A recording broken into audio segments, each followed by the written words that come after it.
언니, 이거 이거 타봐. 타봐. 새로 새로 샀어. 샀어. 파크 골프장 주차장에서 최연자가 BMW 키를 흔들던 그날, 제 인생이 바뀌기 시작했습니다. 그녀는 저보다 한 살 어렸지만 명품 가방을 들고 있었고 얼굴엔 여유가 가득했죠. 언니는 뭐해? 나는 요즘 한 달에 700만 원 넘게 벌어. 그 한마디가 제 가슴을 찔렀습니다. 저희 집엔 10억 가까이 있었어요. 남편이 30년 넘게 공기업에서 일하며 모은 퇴직금에 제가 40년간 모아둔 돈까지 합치면요. 하지만 딸 둘 결혼 준비하면 빠듯했습니다. 나도 저렇게 살고 싶다. 그 순간부터였습니다.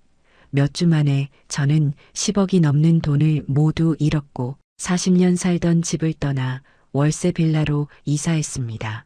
그리고 지금은 요양원 주방에서 설거지를 합니다. 도대체 무슨 일이 있었던 걸까요? 지금부터 그 이야기를 들려드리겠습니다.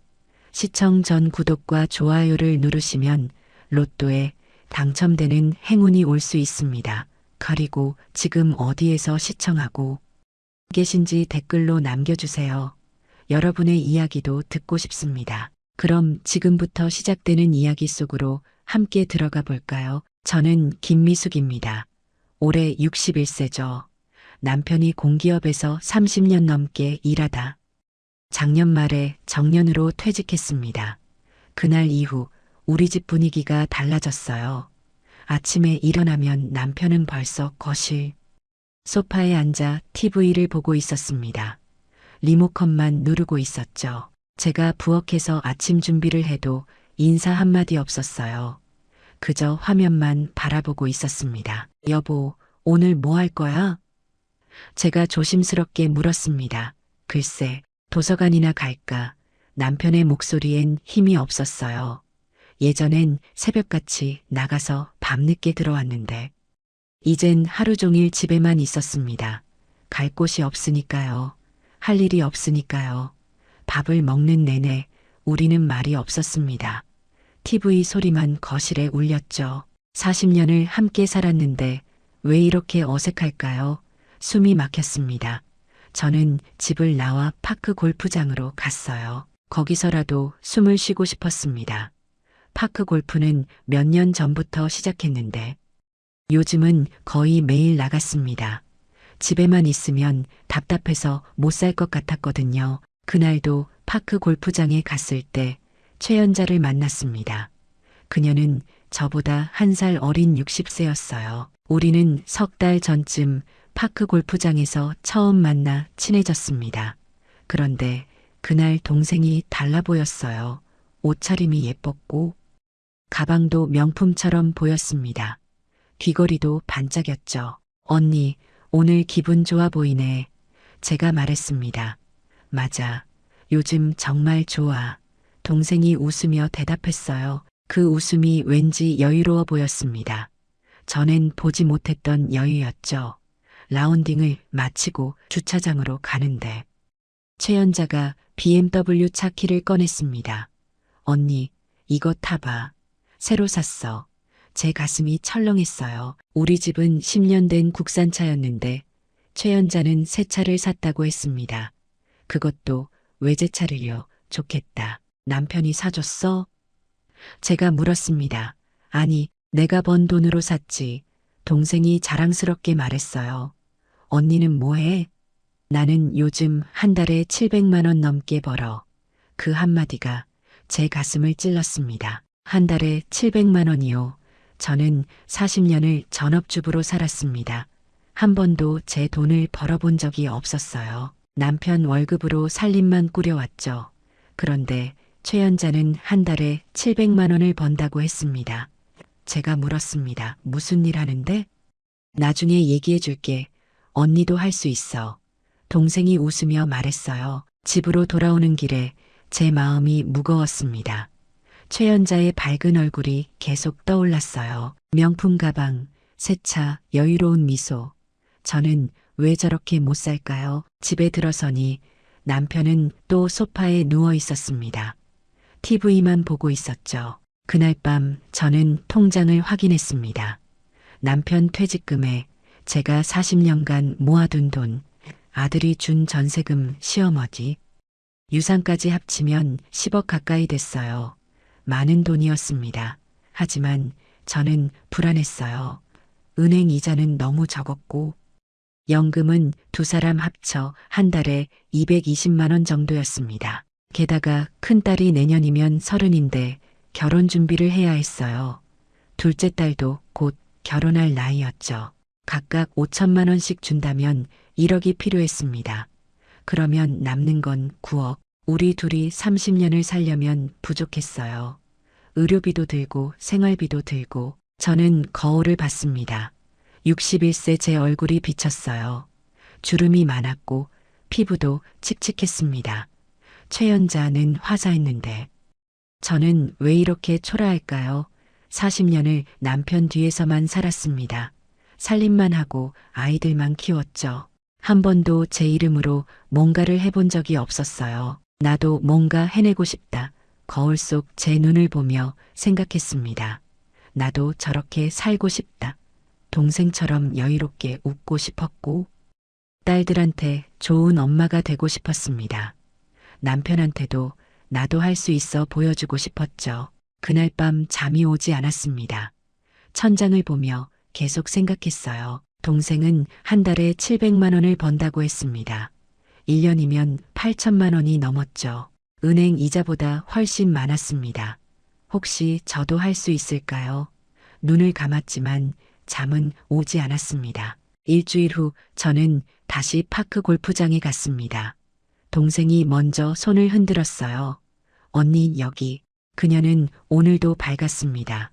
라운딩을 마치고 벤치에 앉았을 때 동생이 말했어요. 언니 지난번에 말한 거 기억나? 내가 돈 버는 거, 응, 기억해. 제가 대답했습니다. 사실 나 요즘 진짜 행복해. 한 달에 700만 원 넘게 들어오니까 남편 눈치도 안 보고 하고 싶은 거 다 해. 동생이 가방에서 핸드폰을 꺼냈어요. 언니, 이것 봐. 그녀가 통장 내역을 보여줬습니다. 제 눈이 커졌어요. 화면엔 입금 내역이 쭉 나와 있었습니다. 매주 수요일마다 같은 금액이 찍혀 있었어요. 진짜로 돈이 들어오고 있었습니다. 이게 뭐야? 제가 물었어요. 일종의 투자야. 돈을 넣으면 매주 수익금을 줘. 연금처럼. 최연자가 설명했습니다. 투자? 그거 위험한 거 아니야? 제가 조심스럽게 물었어요. 아니야. 나도 처음엔 그렇게 생각했는데 해보니까 진짜 좋더라. 동생이 웃으며 말했습니다. 그리고 언니, 제대로 된 회사야. 정부에서 인정받은 곳이라고. 제 마음이 흔들렸습니다. 통장 내역이 진짜였어요. 동생이 거짓말할 리 없잖아요. 우리는 친구였으니까요. 그런데 얼마나 넣어야 돼? 제가 물었습니다. 나는 6억 정도 넣었어. 그래서 한 달에 700 넘게 받는 거지. 최연자가 대답했어요. 6억이요. 큰 돈이었습니다. 하지만 우리 집엔 10억 가까이 있었어요. 만약 10억을 넣으면 얼마를 받을 수 있을까요? 제 가슴이 뛰기 시작했습니다. 언니도 해봐.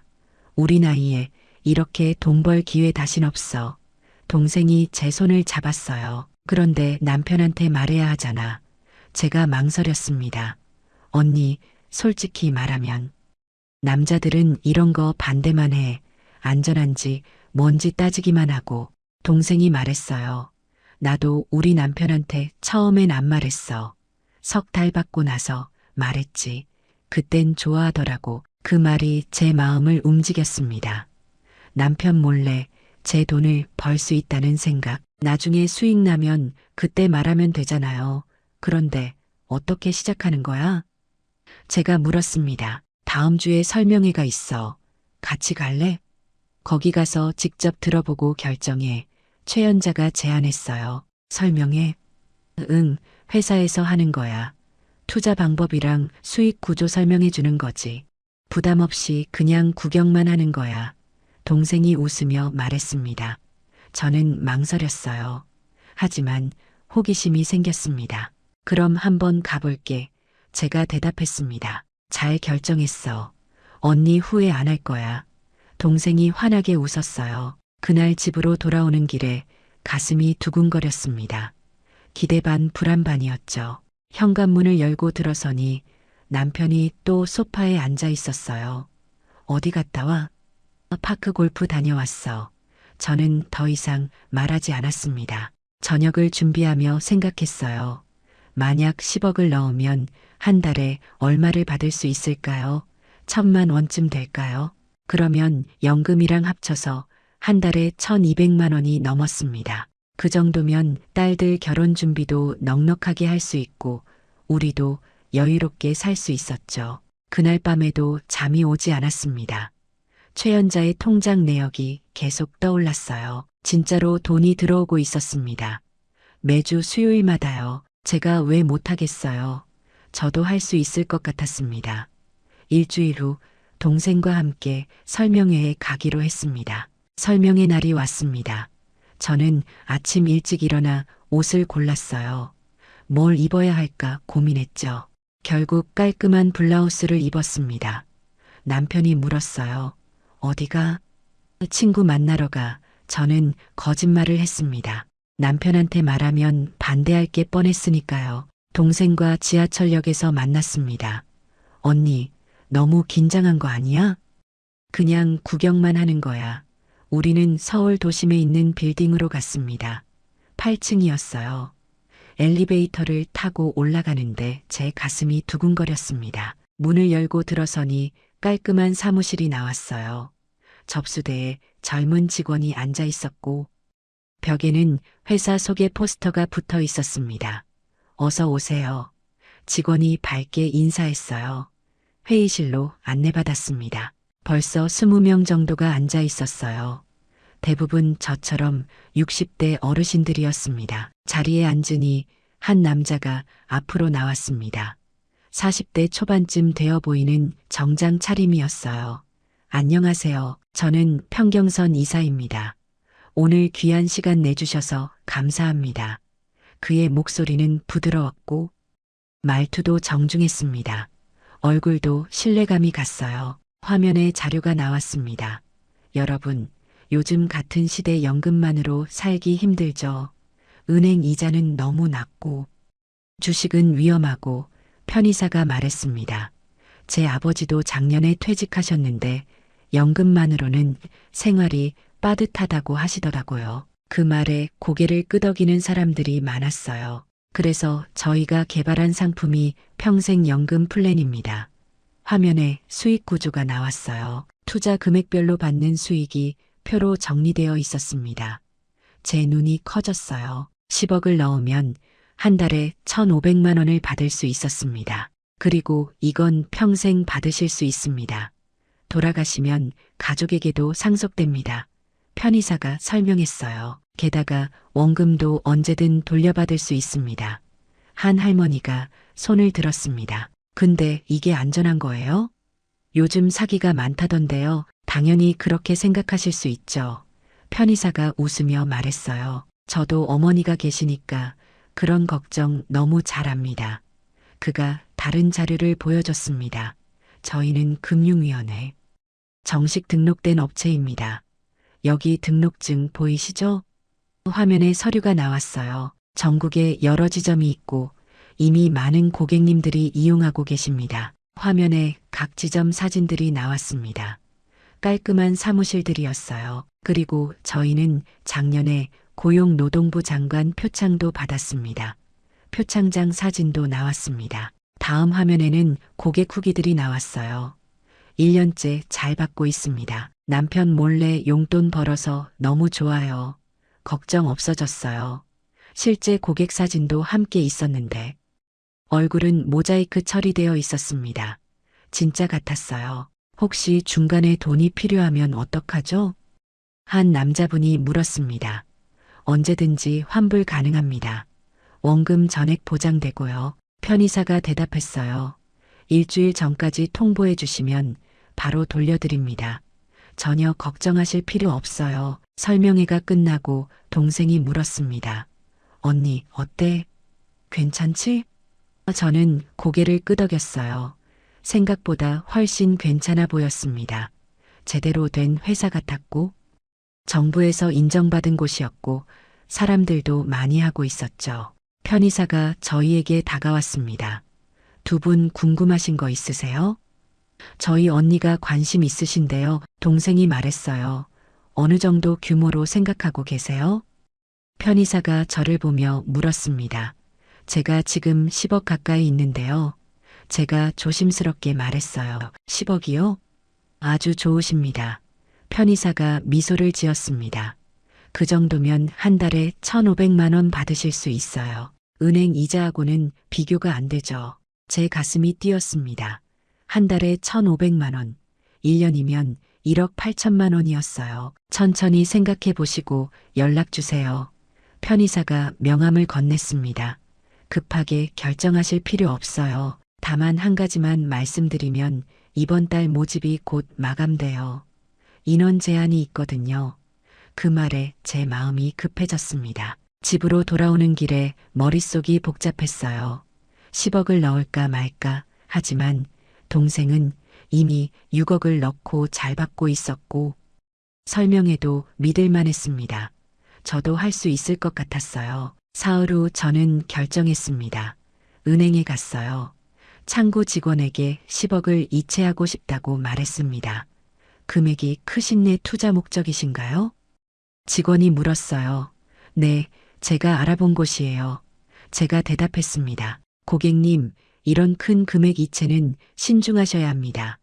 직원이 설명했어요. 요즘 투자 사기가 많으니 회사 정보 충분히 확인하셨는지요? 네, 확인했어요.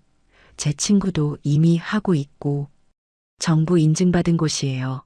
저는 자신 있게 말했습니다. 그래도 한 번 더 생각해 보시는 게 직원이 조심스럽게 말했지만 저는 이미 마음 먹었어요. 괜찮습니다. 제가 직접 알아봤고 제 판단으로 하는 거예요. 서류에 사인했습니다. 10억이 빠져나갔어요. 통장 잔액이 확 줄어드는 걸 보니 손이 떨렸습니다. 편의사에게 전화했습니다. 입금 확인했습니다. 그의 목소리가 밝았어요. 계약서 작성하러 오시면 됩니다. 다음 날 사무실로 갔습니다. 계약서에는 투자 금액, 수익률, 지급 방식이 명시되어 있었어요. 다음 주 수요일부터 매주 입금될 겁니다. 편의사가 말했습니다. 일주일이 지났습니다. 수요일 아침 저는 핸드폰을 확인했어요. 문자가 와 있었습니다. 입금 완료 375만 원. 정말로 들어왔어요. 통장을 확인했습니다. 375만 원이 찍혀 있었습니다. 제 손이 떨렸어요. 진짜였습니다. 동생에게 전화했습니다. 언니 들어왔어? 응, 진짜 들어왔어. 제 목소리가 흥분되어 있었어요. 그러게요. 제가 뭐라고 했어요. 동생이 웃으며 말했습니다. 그날 하루 종일 기분이 좋았어요. 밥을 하면서도 웃음이 났고 빨래를 널면서도 콧노래가 나왔습니다. 오후에 백화점에 갔습니다. 코트 코너를 보다가 예쁜 코트가 눈에 들어왔어요. 이거 얼마예요? 50만 원입니다. 직원이 대답했어요. 예전 같으면 비싸다고 포기했을 텐데. 오늘은 달랐습니다. 이것보다 좀 더 좋은 거 없어요? 제가 물었습니다. 이쪽에 100만 원대 제품들이 있습니다. 직원이 안내했어요. 100만 원짜리 코트를 입어봤습니다. 거울을 보니 제가 달라 보였어요. 밝아 보였고 젊어 보였습니다. 이걸로 할게요. 저는 망설임 없이 카드를 꺼냈습니다. 하지만 집에 바로 가져갈 순 없었어요. 남편이 보면 의심할 게 뻔했죠. 차에다 둬야겠다. 쇼핑백을 차 트렁크에 넣었습니다. 그리고 한우 가게로 갔어요. 등심 500g 주세요. 좋은 고기를 샀습니다. 집에 들어서니 남편이 물었어요. 어디 갔다 와? 장 보러 갔어. 제가 한우 봉지를 내밀었습니다. 웬 소고기? 남편이 놀란 표정을 지었어요. 당신 요즘 무기력한 것 같아서 고기 먹으면 기운 나잖아. 제가 웃으며 말했습니다. 남편이 저를 이상하게 쳐다봤어요. 갑자기 왜 이래? 그냥 해주고 싶었어. 저는 부엌으로 갔습니다. 남편의 시선이 느껴졌지만 신경 쓰지 않았어요. 저녁에 고기를 구워 먹었습니다. 맛있다. 남편이 말했지만 표정이 의아해 보였습니다. 다음 주에도 돈이 들어왔습니다. 또 375만 원. 그 다음 주에도 들어왔어요. 한 달이 지나자 1,500만 원이 모였습니다. 저는 그중 일부로 화장품도 사고 미용실도 갔습니다. 거울을 볼 때마다 달라진 제 모습이 보였어요. 파크 골프장에서 동생을 만났습니다. 언니, 요즘 완전 달라졌어요. 동생이 말했어요. 옷도 예쁘고 화장도 하고, 그치? 기분이 좋으니까 저는 웃었습니다. 역시 돈 벌면 달라지죠. 동생도 함께 웃었어요. 그날 밤 통장을 확인했습니다. 1,500만 원이 그대로 있었어요. 제가 번 돈이었습니다. 남편 몰래 제 힘으로 번 돈, 그게 자랑스러웠습니다. 나도 할 수 있구나. 거울을 보며 생각했어요. 이제 딸들 결혼 준비도 넉넉하게 할 수 있을 것 같았습니다. 한 달 반이 지났습니다. 어느 날 동생에게서 전화가 왔어요. 언니, 나 좋은 소식 있어. 뭔데? 제가 물었습니다. 나 이번에 1억 더 넣었어. 이제 총 7억인데. 한 달에 1,000만 원 넘게 받아. 동생의 목소리가 들떠 있었어요. 제 가슴이 철렁했습니다. 동생이 저보다 더 많이 번다고요. 언니도 추가 투자 생각 없어? 더 넣을수록 수익률이 올라가거든. 동생이 말했어요. 저는 망설였습니다. 이미 10억을 다 넣었는데 더 넣을 돈이 없었어요. 언니, 집 있잖아. 동생이 말했습니다. 담보대출 받으면 되지. 담보대출? 응, 생각해봐. 지금 매주 375만 원 받잖아. 만약 4억을 더 넣으면 매주 600만 원 넘게 받는 거야. 제 머릿속이 복잡해졌어요. 그날 밤 잠이 오지 않았습니다. 동생이 1,000만 원 넘게 받는다고 했어요. 저는 1,500만 원인데 동생한테 지고 싶지 않았습니다. 내가 더 많이 벌어야 해. 욕심이 생겼어요. 집을 담보로 대출받으면 4억은 받을 수 있었습니다. 일주일 후 은행에 갔습니다. 집을 담보로 대출받고 싶은데요. 제가 말했어요. 명의가 어떻게 되시나요? 직원이 물었습니다. 공동 명의예요. 그럼 배우자분 동의 필요합니다. 직원이 말했어요. 집에 돌아와 남편 도장을 찾았습니다. 서류에 찍었어요. 손이 떨렸지만 멈출 수 없었습니다. 이번만 하면 동생보다 더 많이 벌어 스스로를 설득했습니다. 사흘 후 대출이 승인됐어요. 4억이 통장에 들어왔습니다. 편의사에게 연락했습니다. 추가 투자하려고요. 얼마나 생각하고 계세요? 4억이요. 제가 말했습니다. 좋습니다. 이제 VIP 고객이시네요. 편의사의 목소리가 더 밝아졌어요. 계약서에 또 사인했습니다. 다음 주부터 매주 600만 원 넘게 입금될 겁니다. 편의사가 말했어요. 사무실을 나서며 뿌듯했습니다. 이제 한 달에 2,500만 원이 넘었어요. 동생보다 훨씬 많았습니다. 제가 이겼어요. 하지만 2주일 후였습니다. 수요일 아침 입금이 안 됐어요. 핸드폰을 확인했는데 문자가 없었습니다. 통장을 봤어요. 아무것도 들어오지 않았습니다. 가슴이 철렁했습니다. 왜 안 들어온 거지? 1시간을 더 기다렸지만 소용없었어요. 회사에 전화했습니다. 신호음만 울렸어요. 아무도 받지 않았습니다. 다시 걸었습니다. 또 안 받았어요. 3번, 4번, 5번 계속 안 받았습니다. 불안이 커졌어요. 동생에게 전화했습니다. 너 오늘 입금됐어? 저도 안 들어왔어요. 이상하다. 동생의 목소리도 불안했어요. 사무실에 가봐요. 저는 급하게 말했습니다. 우리는 서울로 갔어요. 지하철을 타고 가는 내내 불안했습니다. 괜찮을 거야. 시스템 오류겠지. 스스로를 달랬지만 손에 땀이 났습니다. 건물에 도착해 8층으로 올라갔습니다. 복도가 너무 조용했어요. 평소엔 사람들 목소리가 들렸는데 오늘은 아무 소리도 안 들렸습니다. 사무실 문 앞에 섰어요. 문을 열려고 했는데 잠겨 있었습니다. 유리문 너머로 안을 봤습니다. 텅 비어 있었어요. 책상도 없고 컴퓨터도 없고 아무것도 없었습니다. 벽에 붙어 있던 액자들도 다 사라졌어요. 바닥에는 먼지만 쌓여 있었습니다. 무슨 일이야? 동생이 문을 두드렸습니다. 여기요. 누구 없어요? 하지만 대답이 없었어요. 옆 사무실 문이 열렸습니다. 시끄러운데요. 뭐 하세요? 한 남자가 나왔어요. 저기요. 혹시 여기 사람들 어디 갔는지 아세요? 제가 물었습니다. 그저께 밤에 이사 나가던데요. 트럭 여러 대 와서 다 실어 갔어요. 남자가 대답했어요. 저는 주저앉았습니다. 다리에 힘이 풀렸어요. 동생이 저를 붙잡았습니다. 언니, 일어나요. 하지만 저는 움직일 수가 없었습니다. 14억. 제 돈이 사라졌습니다. 남편 퇴직금, 비상금, 아들 전세금, 유산, 그리고 집까지 담보로 빌린 돈 모두 날아갔어요. 집으로 돌아오는 길에 아무 생각도 나지 않았습니다. 머리가 하얗게 변했어요. 지하철을 타고 어떻게 왔는지 기억도 안 납니다. 현관문을 열고 들어서니 남편이 물었어요. 어디 갔다 와? 밖에 좀 나갔다 왔어. 제 목소리가 떨렸습니다. 얼굴이 안 좋은데 어디 아파? 남편이 다가왔어요. 아니야, 괜찮아. 저는 방으로 들어가 문을 닫았습니다. 침대에 앉아 고개를 감쌌어요. 14억이 날아갔습니다. 손이 떨렸고 온몸이 식은땀으로 젖었습니다.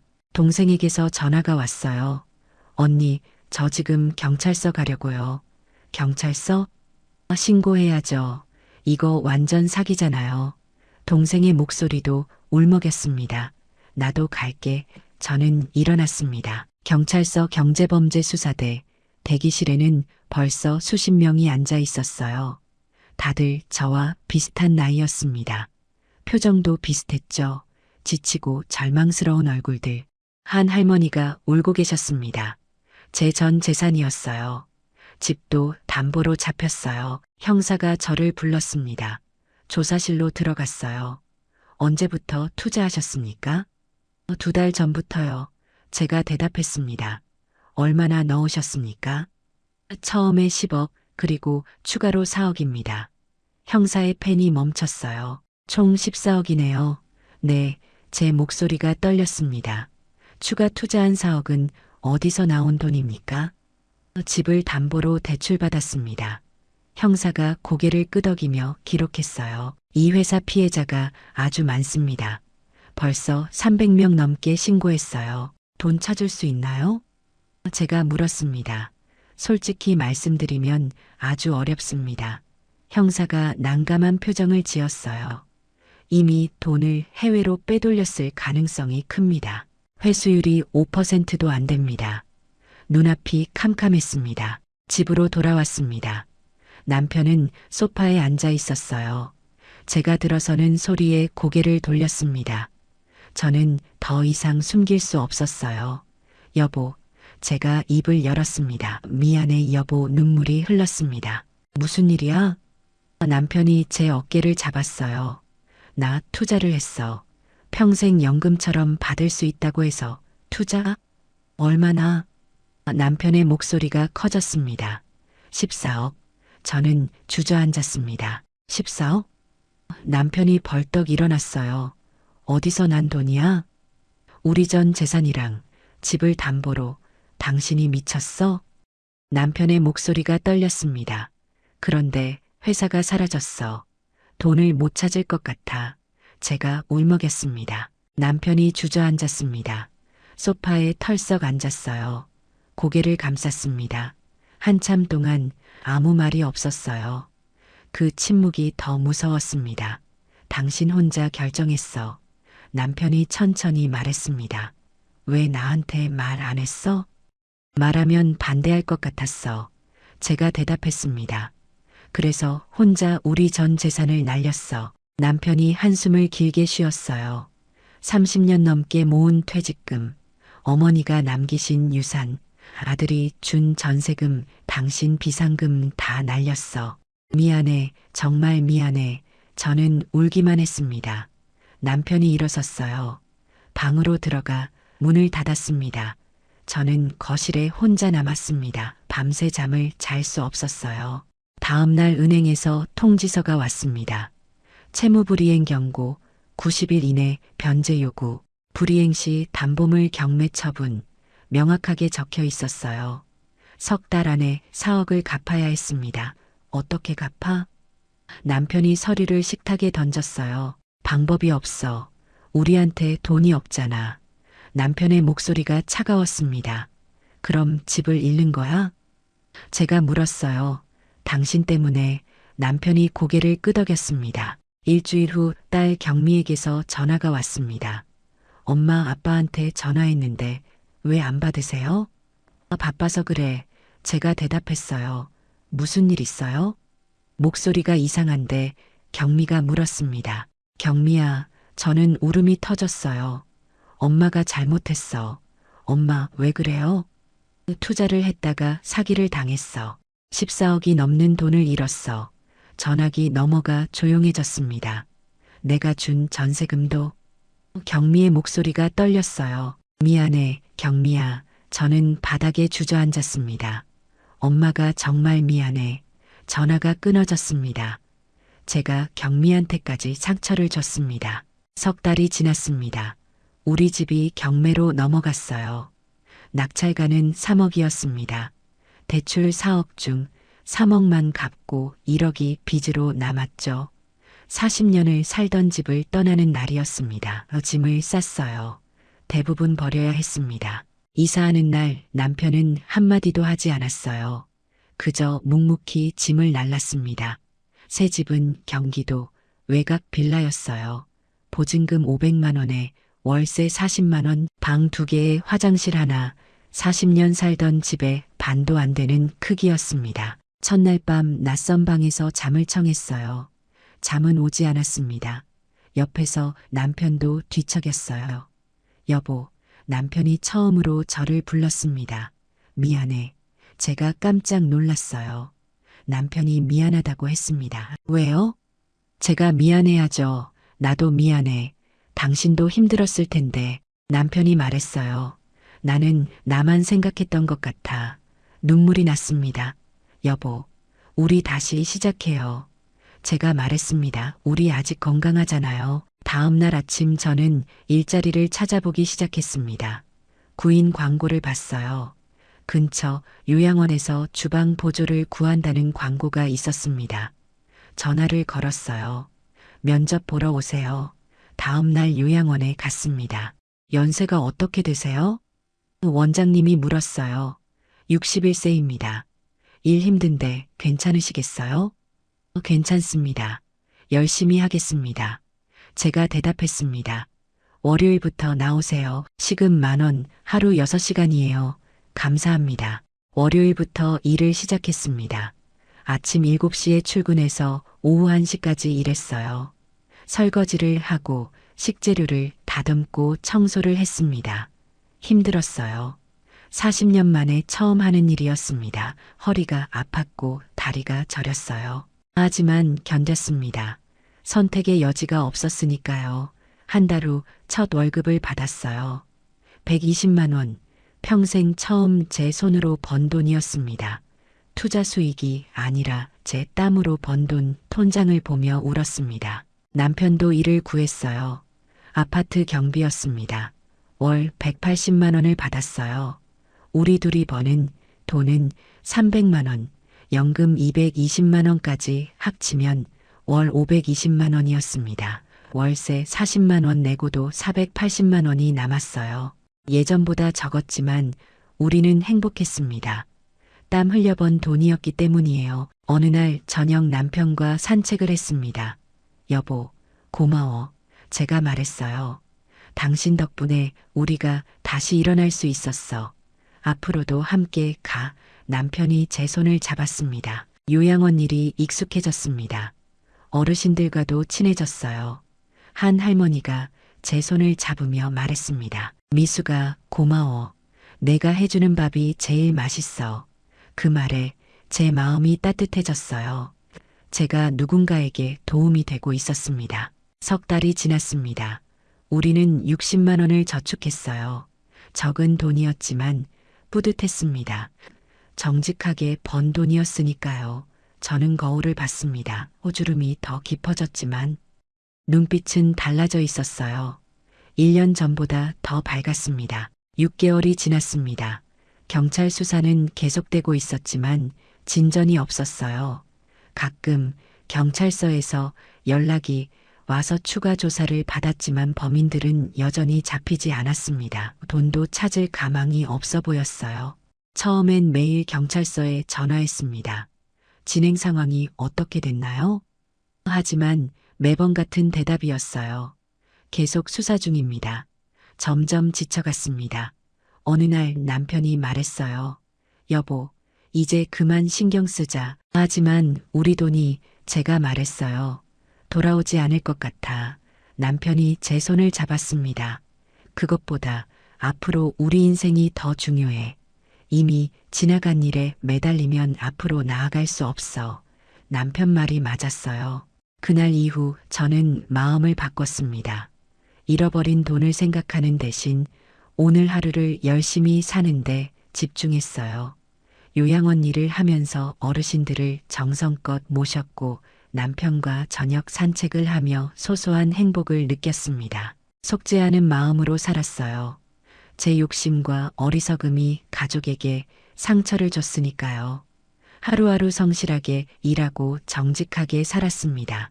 그게 제가 할 수 있는 전부였어요. 조금씩 마음이 가벼워졌습니다. 1년이 지났습니다. 피해자 모임에서 연락이 왔어요. 강연 요청이 있습니다. 강연이요? 네, 복지관에서 어르신들께 경험담을 나눠달라고 하셨어요. 저는 망설였습니다. 부끄러웠어요. 해봐. 남편이 말했어요. 당신 이야기가 누군가를 구할 수 있잖아. 일주일 후 복지관에 갔습니다.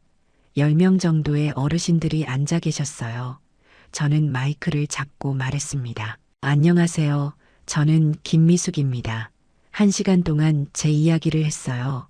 어떻게 시작됐는지, 어떻게 속았는지, 무엇을 잃었는지, 어떻게 다시 일어섰는지 어르신들은 숨죽이며 들었습니다. 강연이 끝나고 한 할머니가 다가왔어요. 선생님, 용기 내주셔서 고맙습니다. 저도 비슷한 제안 받았는데 선생님 이야기 듣고 거절하려고요. 그 말을 듣는 순간 제 눈에서 눈물이 쏟아졌습니다. 제가 14억을 잃었지만 한 명을 구했습니다. 그날 이후 저는 계속 강연을 다녔어요. 복지관, 경로당, 주민센터, 어디든 요청이 오면 갔습니다. 처음엔 부끄러웠지만 점점 보람을 느꼈어요. 누군가는 제 이야기를 듣고 사기를 피했다고 했고 누군가는 이미 당했지만 용기를 얻었다고 했습니다. 1년 반이 지났습니다. 우리는 1,200만 원을 모았어요. 14억에 비하면 아무것도 아니었지만 이 돈은 달랐습니다. 땀으로 번 돈이었고 정직하게 번 돈이었습니다. 어느 날 경미에게서 전화가 왔어요. 엄마, 저 이번 주말에 갈게요. 주말에 경미가 왔습니다. 손에 과일 상자를 들고 있었어요. 경미야, 제가 달려갔습니다. 엄마, 괜찮으세요? 응, 잘 지내고 있어. 경미가 가방에서 봉투를 꺼냈어요. 이거 받으세요. 뭐니? 제가 모았어요. 500만 원이에요. 아니다. 우리 괜찮아. 제가 말했어요. 받으세요. 부모님 도와드리고 싶어요. 경미가 눈물을 글썽였습니다. 저는 봉투를 받았어요. 고맙다, 경미야. 우리는 안았습니다. 남편도 함께 안았어요. 창밖으로 석양이 보였습니다. 작은 빌라 창으로 보는 풍경이었지만 석양은 똑같이 아름다웠어요. 저는 깨달았습니다. 중요한 건 어디에 사느냐가 아니라 누구와 사느냐라는 것을, 무엇을 가졌느냐가 아니라 어떻게 살아가느냐라는 것을. 오늘도 저는 요양원으로 출근합니다. 61세 제 얼굴이 거울에 비쳤어요. 주름이 많지만 눈빛은 밝았습니다. 현관문을 나서며 남편이 불렀어요. 여보, 조심해서 다녀와. 기다릴게. 저는 웃으며 대답했습니다. 여러분, 쉽게 버는 돈은 없습니다. 너무 좋은 조건은 의심하세요. 혼자 결정하지 말고 가족과 상의하세요. 그리고 남과 비교하지 마세요. 욕심은 화를 부릅니다. 땀 흘려번 돈이 가장 소중합니다. 우리의 이 사연이 마음에 남았다면 좋아요를 눌러주세요. 그리고 소중한 사람들과 함께 이 이야기를 나눠주시길 바랍니다. 여러분의 한마디가 누군가에겐 큰 위로가 될 수 있습니다. 영상이 마음에 드셨다면 구독과 좋아요, 응원 부탁드립니다. 감사합니다.